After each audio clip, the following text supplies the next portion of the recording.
Duplo Expresso.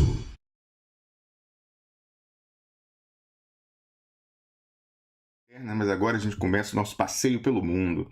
E chegou agora o professor Lejane Mirran, que vai concluir o comentário dele da semana passada, como eu falei, o estágio atual da correlação de forças do mundo e a luta anti-imperialista. Resistência, parte 2. Bom dia, professor Lejane. Bom dia, Rômulo. Bom dia, Carlos Krebs, né? O Wellington hoje não está conosco, não é isso? Exatamente. Então, eu mandei para você novamente, para você não esquecer que nós temos aquelas imagens da correlação de forças aí no mundo, e hoje nós vamos falar do campo da resistência, porque semana passada falamos em detalhes do campo do imperialismo, né? Só para fazer um breve resumo, nós vimos a arquitetura da estrutura financeira capitalista internacional, né? O Fundo Monetário, o Banco Mundial e a OMC. Vimos os clubes onde as elites burguesas financeiras se reúnem, né? Enfim, e os países que estão aí, satélites dos Estados Unidos, a União Europeia, Canadá, etc. Agora, eu queria hoje falar de quais são as instituições e as entidades do campo que resistem a esse projeto, a esse modelo de capitalismo neoliberal no mundo, né?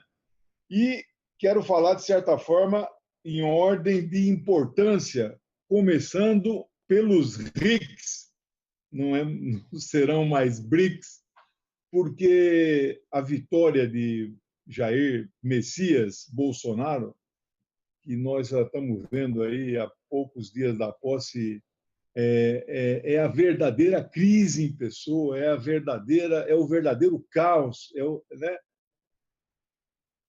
é a verdadeira desinstitucionalização do Brasil e a corrupção escancarada que está se vendo, né?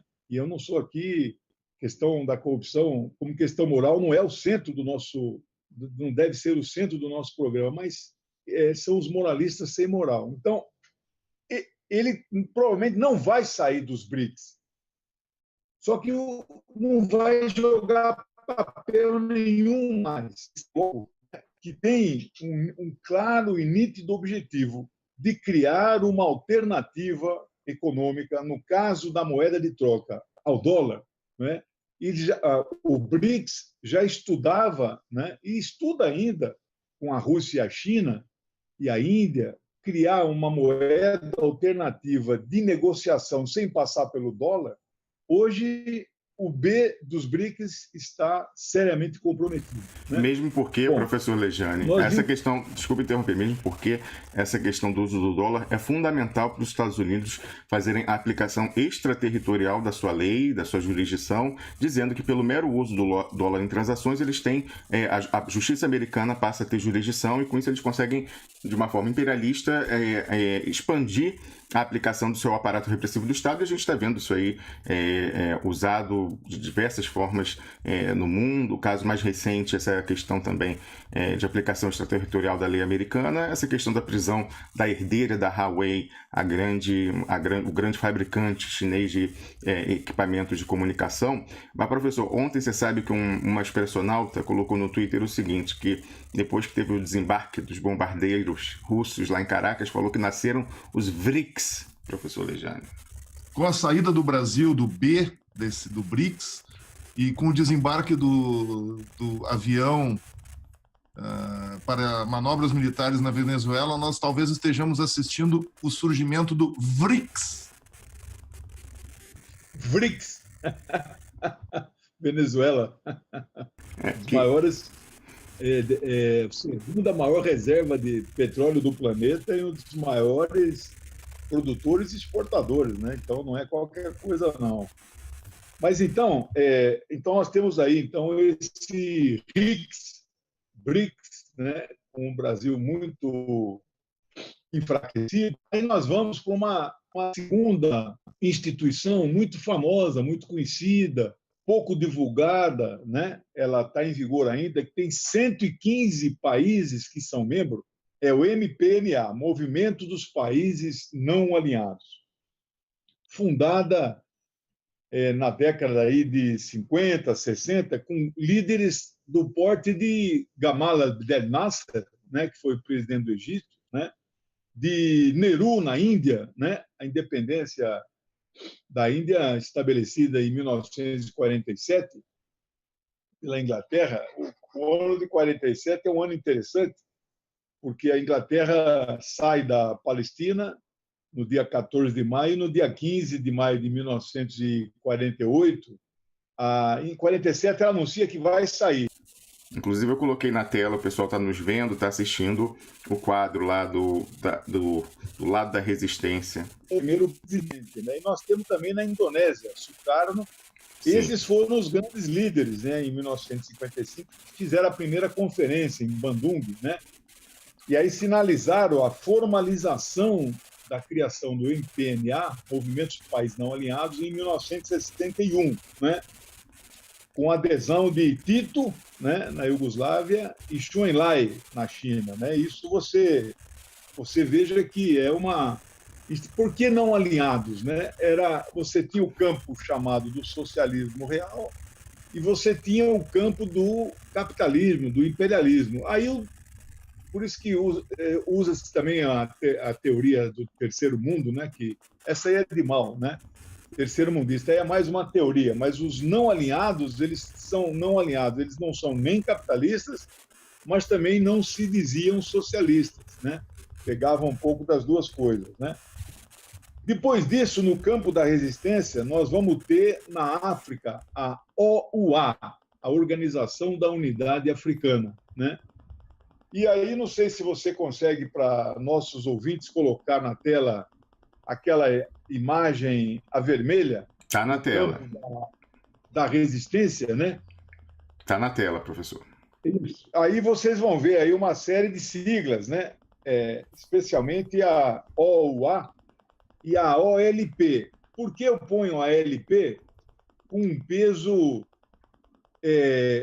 bastante grande, internacional, vamos dizer assim, né? Porque, de fato, a OLP ela influencia no mundo inteiro muitas organizações da resistência, né?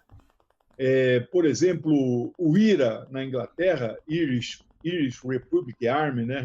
Exército Republicano Irlandês, eles têm contato com a LP e chegam a mandar guerrilheiros para fazer treinamentos de guerrilha urbana nos campos de treinamento da própria organização. Então, vários países, vários movimentos de guerrilha. Então, a OLP tem um destaque fundamental. Lembrando, né? Diga, Carlos. O IRA, ele atuava na Grã-Bretanha ou ele atuava especificamente na Inglaterra ou na Irlanda? O IRIS, de um modo geral, ele fazia operações em toda a Inglaterra. Isso é uma coisa que nós temos que confirmar, né? Não, toda a Inglaterra não, toda a Grã-Bretanha, todo o Reino Unido, né? Nossa, né? Isso, Inglaterra é uma das 5, né? Então ele fazia operação em todos, né? Lembrando... Como a OLP no começo também fazia operações em toda a Palestina ocupada, né? Agora, fora da Palestina, o que eles faziam eram demonstrações de operações, mas sem atentados, né? Aquela mais famosa é o sequestro daqueles 2 jumbos 747, 1972, foram levados para o deserto, se não me engano, de Nairobi.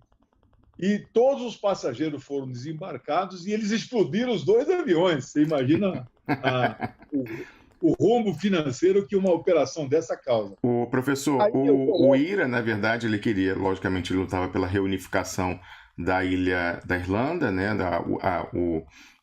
a Eire e Ulster, né, Eire é a República Irlandesa e Ulster a parte de cima, que é um dos integrantes do Reino Unido, mas também eles queriam que fosse uma república socialista, né, havia uma componente ideológica também nessa questão, E um dos maiores feitos, digamos assim, de atentados que eles praticaram foi quando eles mataram um parente muito próximo da família real britânica, que foi, aliás, membro da família real, mas muito próximo do núcleo central ali da Elizabeth, que foi o Lord Mountbatten. Quando num barco de pesca dele explodiram, ele foi uma pessoa muito próxima, por exemplo, do príncipe Charles, participou muito da criação dele, e a repressão na Irlanda do Norte piorou muito depois dessa ação que eles conseguiram fazer. Muito bem. Aí vocês vejam que eu coloco o Islã xiita, né, e a influência que eles têm nesses países aí que estão listados, né, a Síria, Líbano, o Irã, que é a sede do Islã xiita, e o Iraque, né? Eu quero aqui dizer o seguinte, que não é que o sunismo, o Islã sunita esteja no outro campo, não, né, não está, eu não pus. Acontece que parte do Islã sunita sonha com a volta de uma coisa chamada o califado, né? O califado árabe, o califado sunita, que nós já comentamos isso anteriormente. E esse califado, né, que o Erdogan na Turquia sonhou sempre ser ele o próprio novo califa, né? Esse califado hoje apoia claramente o terrorismo, não é? Contra os países aí que têm governos de orientação xiita, né? Mas pior do que isso, hoje esse califado, esse Estado Islâmico, né? A Al-Qaeda, que são os seus braços, né? do sunismo internacional, eles financiam o terrorismo especificamente na Síria, do Dr. Bashar al-Assad, para derrubar, para destituir o governo legítimo, né, do presidente da Síria, que está no campo da resistência ao imperialismo. Está aqui a imagem dele. Aí você pode... Vamos dar sequência? Então, aí o pessoal vai observando no quadro, enquanto eu vou fazendo os comentários, né? Bom, aí eu coloco a América do Sul. Talvez o mais correto deveria ser, um quadro em construção, ele vai num dos próximos livros que eu vou lançar agora em janeiro, América Latina. Por quê? Até porque o México já está no campo, né? No campo da resistência. Vocês também vão ver aí que nós temos aí os países que a gente inclui o México, né? Aí depois nós vamos ver... professor, e também é o Salvador, né, que está na América Central. Inclusive, isso é algo, quando aprendi na escola, me ensinaram como se México fosse parte da América Central. Mas eu queria dizer o seguinte, a visão majoritária no mundo é de que a América do Norte. Que a América do Norte. A América Central são só aqueles 6 países ali daquela que fazem a ligação entre a América do Sul. Deve ter estudado, Rômulo, na época que o México tinha aproximadamente 40% a 50% do território dos Estados Unidos. Não, justamente. Não, eu estudei quando ele já tinha perdido. O pessoal que fala que é da América do Norte, eles devem ter estudado na época que a Califórnia lá e até o Oregon, lá um pedaço, o pessoal... Pois é, mas Mas aí você... Tanto é assim, professor, que o NAFTA, né, o Acordo de Livre Comércio, é Tratado de Livre Comércio da América do Norte. E aí depois, quando eles fizeram com os países da América Central, é o CAFTA, com esses 6, que é o Tratado de Livre Comércio com os países da América Central. Por isso que o termo mais apropriado é América Latina, né? Aqueles que falam línguas de origem latina, né? Aí você tem a América bolivariana, que eles fundaram, o Chaves funda a ALBA, né? A Aliança Bolivariana para as Américas, né? Como contraponto aí ao NAFTA, etc., né? Aí você tem, então, esses países que estão mencionados aí. Bom, aí nós vamos para uma organização, uma instituição que tem assim um respeito e um prestígio internacional, mas ela é uma articulação de movimentos sociais políticos no mundo, mas ela ainda não ela não coordena. Há um debate no Comitê Internacional do Fórum Social Mundial, né, cuja primeira edição foi no Brasil, em Porto Alegre, em 2001, e eu estive presente em todas as que se realizaram no Brasil. Ela não se propõe ainda a ser uma coordenação, ela é uma troca de informações políticas, ela é um espaço disposição de ideias, de debates, etc. Mas ela não é ainda, ela não consegue, não é consenso no Comitê Internacional do FSM que ela deva se transformar nessa coordenadora mundial, né? Então, o Fórum Social Mundial, ele já ocorreram 16 fóruns sociais mundiais espalhados pelo mundo, sendo os primeiros 6 deles em Porto Alegre, e que era uma cidade que sempre foi governada aí pelos setores mais progressistas, mais populares. Infelizmente, hoje está na mão do fascismo, né? Bom, aí nós vamos para um conjunto de entidades que eram entidades que foram muito fortes na época que a União Soviética era uma potência mundial, né? São as entidades que eu costumo usar o termo de entidades do campo soviético socialista, que mesmo depois do fim desse campo, em 1991, essas entidades continuaram a existir. Só que, evidentemente, com menos peso, com menos estrutura, né? Com mais dificuldade, né? Porque não havia mais um respaldo de uma potência internacional, né? E aí eu quero registrar aqui, estas entidades são as entidades que, por segmentos da sociedade, né? Uma das mais importantes é a FIDIM, Federação Democrática Internacional das Mulheres, né? A FIDIM hoje é presidida por uma brasileira, né? A Márcia Campos, né? A Márcia Campos é daquela organização antiga, Movimento Revolucionário 8 de Outubro, que recentemente, via Pátria Livre, eles se incorporaram às fileiras do Partido Comunista do Brasil. Então, é uma antiga e respeitada militância, né? Militante que atua nesse campo internacional das mulheres, né? O segundo é o campo dos estudantes, a UIE, muito expressiva quando eu comecei a minha militância estudantil na década de 73, 75, né? A União Internacional dos Estudantes, ela articulava todas as uniões nacionais de estudantes no mundo inteiro, né? Eles aí tiveram um papel destacado no maio de 68 em Paris, né? Aí tem uma organização da juventude, né? FMJD, Federação Mundial da Juventude Democrática, que organiza, a cada 2 anos, até hoje, organiza festivais mundiais da juventude, né? É muito interessante. Na Venezuela aconteceu, Cuba acontece sempre, né? Você organizar um negócio desse tem que ser num país progressista, no campo popular e democrático, né? Porque requer muita estrutura, né? Depois vem a Federação Sindical Mundial, né? Essa foi também no passado uma organização sindical muito forte, né? Mas hoje não é assim, não tem uma expressão. Quem tem expressão hoje é a outra chamada Central Internacional Sindical, CIS, né?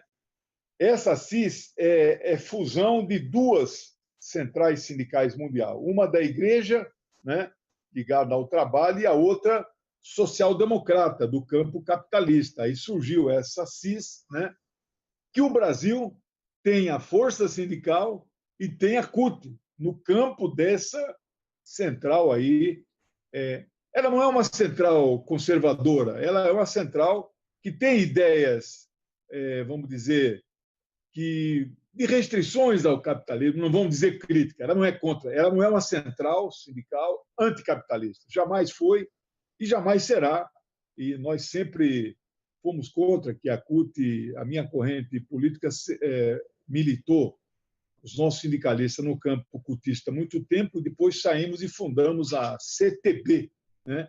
A CTB, né, é do campo da FSM, não tem dúvida, é um campo anticapitalista, né?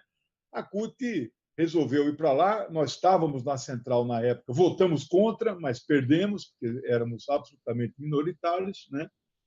E a CUT continua lá, é uma central sindical que é contra Cuba, né? É a favor do bloqueio dos Estados Unidos contra Cuba, né? Enfim, não vamos entrar nesse mérito aqui, mas não dá para dizer que hoje essa central está no campo da resistência ao imperialismo, né? A FSM, sim, né? E no Brasil tem mais uma outra que é da FSM, que é a CGTB, que é ligado aos companheiros do antigo MR8, né? Presidido pelo antigo líder operário metalúrgico Biraci Dantas, né? Que agora também se integra às nossas fileiras. E, por fim, o CMP. O CMP é o Conselho Mundial da Paz, né? E que é presidida por uma brasileira, Socorro Gomes, ex-deputada federal pelo Pará, é do PCdoB, do Comitê Central do Partido, e jogou no passado um papel maior, mas joga um papel hoje muito importante na articulação com todas as organizações a favor da paz em todos os países. Eles são mais de 100 organizações, eles têm sede em Atenas, na Grécia, como a FSM tem sede em Atenas, na Grécia também, né? É presidida a FSM por um deputado do Partido Comunista Grego, né? Mavrikos. Eu tive com ele certa vez numa articulação de solidariedade à Palestina lá em Ramala, né? É um deputado muito combativo e visita o mundo inteiro. Então, essa organização. E aí nós estamos chegando já ao nosso final. Professor, só para atualizar, eu acho que atualmente é um sul-africano o presidente da Federação Sindical Mundial. É possível, ele teve 2 mandatos e acho que já trocou, né? E aí vamos pela ordem final aí. Professor, só antes de trocar de tema, eu também queria dizer o seguinte: essa Central Sindical Internacional ela tem sido bastante solidária, essa social-democrata que você mencionou, tem sido bastante solidária ao presidente Lula. Inclusive, a presidente dela, que é Sarah Burrow, já visitou o presidente Lula na prisão recentemente. A gente, inclusive, publicou aqui, tempos atrás, em janeiro, a gente tinha conseguido uma comunicação. Eles lançaram, inclusive, um site, olha só, quem quiser ver isso, ainda no início do ano, portanto, antes do Lula ser preso, em um folder muito bem feito. Esse aqui, ó, se você for lá, Trabalhadores do Mundo Livre, pois estão todos com Lula, ó.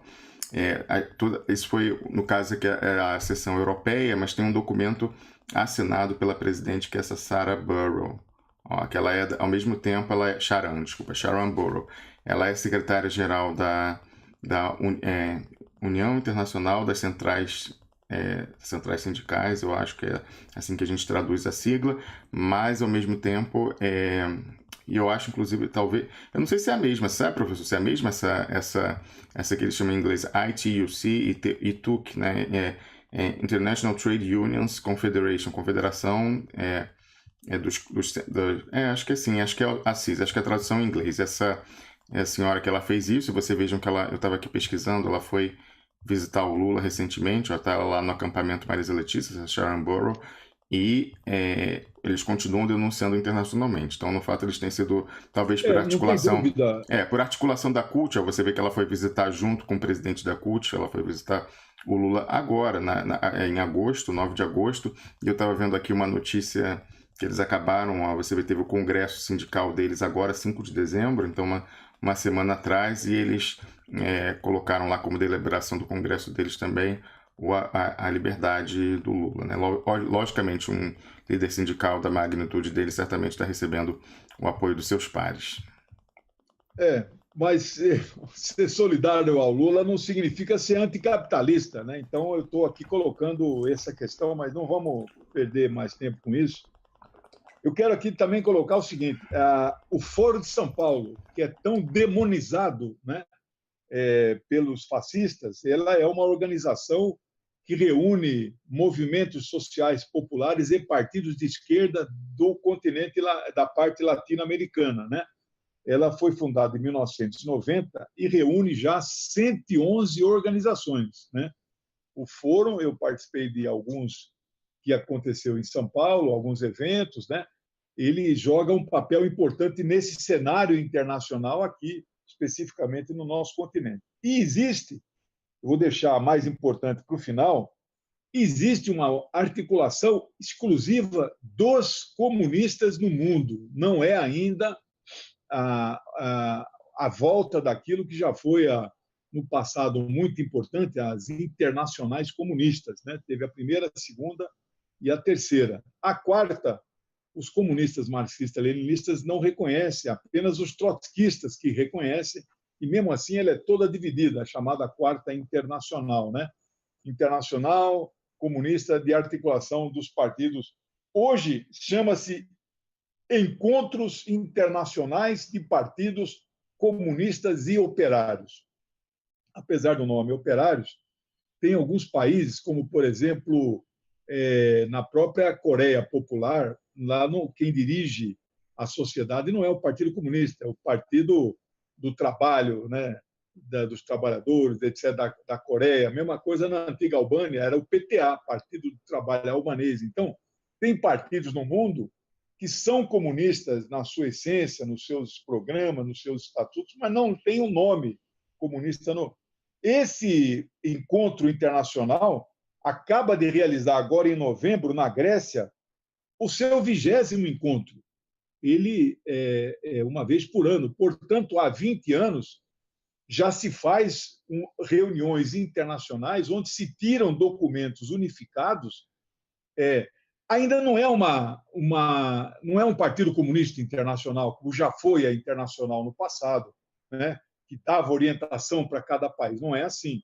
Todo mundo se respeita, cada um tem a sua autonomia, ninguém entra no mérito sobre o que cada partido em cada país deve fazer, mas é uma articulação muito importante, né? E esse último reuniu 90 partidos de 70 países, ou seja, está cada vez mais maior a essa articulação. E, por fim, nós já estamos chegando no nosso tempo, eu quero me deter, talvez isso um dia venha a ser um comentário muito específico, nós temos que estudar melhor isso, a Organização de Cooperação de Xangai, né? Na sigla em inglês, SCO, Shanghai Cooperation Organization, né? O nome está dizendo, ela tem sede em Xangai, é uma organização política, é uma organização econômica, mas é uma organização militar, né? E aí reúne os países, né? Não só Rússia e China, mas vários daqueles né? Eram as antigas repúblicas lá da antiga União Soviética, né? Cazaquistão, Quirguistão, Tadiquistão e Uzbequistão, né? A Índia e o Paquistão foram admitidos como membros plenos o ano passado, em 2017.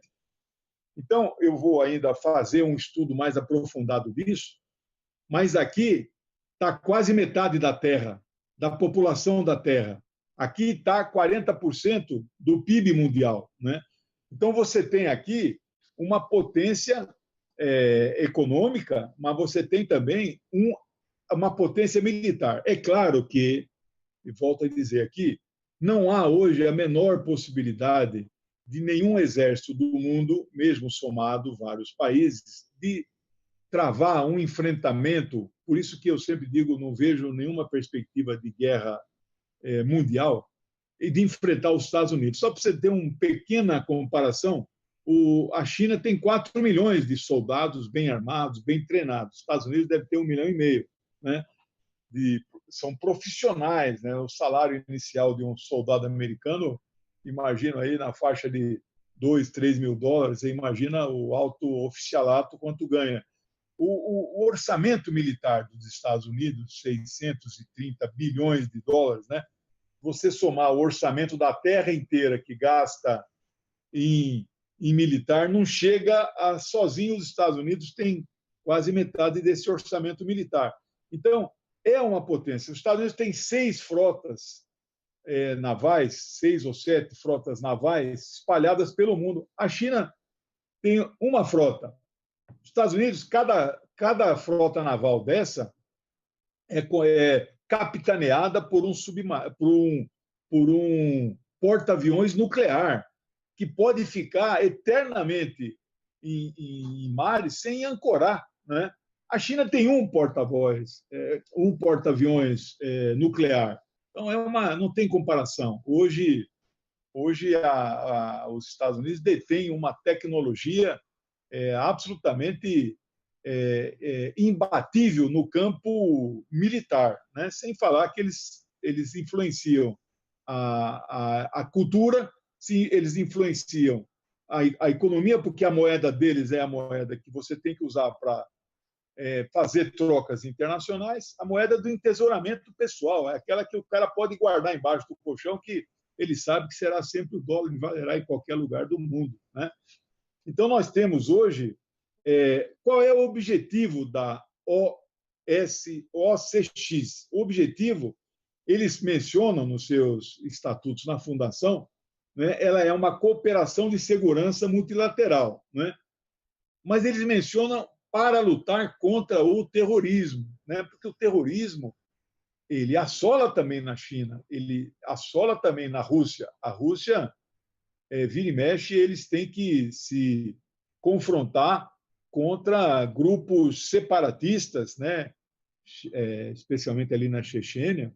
E esses caras não hesitam em praticar atos terroristas, ou seja, o terrorismo no sentido de você atacar alvos civis, matando pessoas que nada têm a ver com os seus objetivos do seu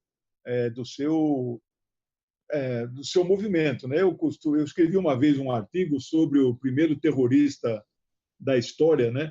Se você considera terrorista aquele cara que ele usa o seu próprio corpo para fazer um atentado, explodir uma mesquita, explodir uma sinagoga, uma igreja, seja lá o que for, uma estação de trem, né? Se você considera terrorista aquele que usa o seu corpo, a lenda bíblica, né, do Velho Testamento tem lá um famoso terrorista que pouca gente imagina, pô, aquele cara é um terrorista, eu não tinha a menor noção disso. Tem até filme que deusa o papel dele, é uma lenda, ele não existiu, mas tem gente que acredita, né? Sansão, né?